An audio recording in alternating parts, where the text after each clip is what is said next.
भगवत गीता की कहानी। यह भगवत गीता की कहानी है जो आपके जीवन को परिवर्तित कर सकती है। दुनिया हमारे जीवन में दो तरीके से प्रवेश करती है, पहला आँख से और दूसरा कान से। आँखों से जो भी हम देखते हैं वह हमारे मन में एक छवि बन जाता है और कान से जो हम सुनते हैं उसे भी एक छवि बनती है। यह छवि ही हमारे विचारों को आकार देती है और हमारे जीवन की दिशा को निर्धारित करती है। तो चलिए शुरू करते हैं भगवत गीता की कहानी। एक गांव में तेजाराम नामक दादाजी और उनका पोता गणेश साथ रहते थे। तेजाराम बहुत ही आध्यात्मिक थे और गणेश भी उनके जैसा बनना चाहता था।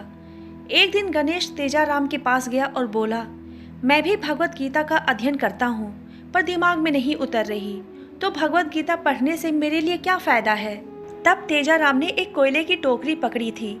वह अपने पोते से बोला, नदी के किनारे जाओ और मेरे लिए एक टोकरी पानी लेकर आओ।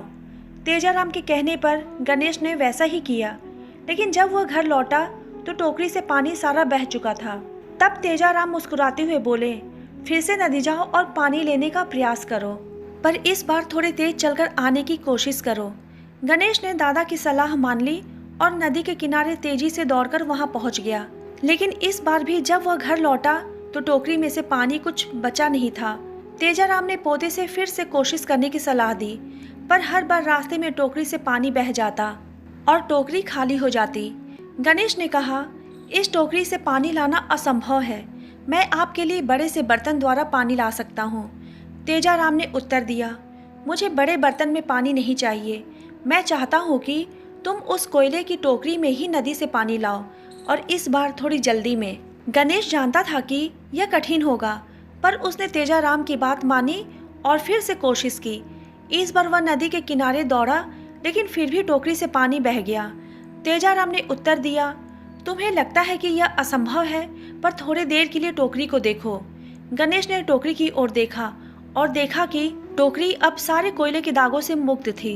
अब कोयले की टोकरी अंदर और बाहर से पूरी तरह साफ हो गई थी। बड़े से बड़ा पापी हो या दुराचारी हो, वह भगवत गीता को पढ़े तो भी वह महान व्यक्ति बन सकता है। श्रीमद् भगवत गीता हमारे अंदर के दानों को मारकर मानव बनाता है।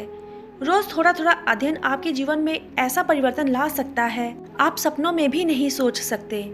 आशा करती हूँ कि भगवत गीता की कहानी के माध्यम से भगवत गीता पढ़ने से क्या लाभ हो सकता है वह आपको पता चला होगा।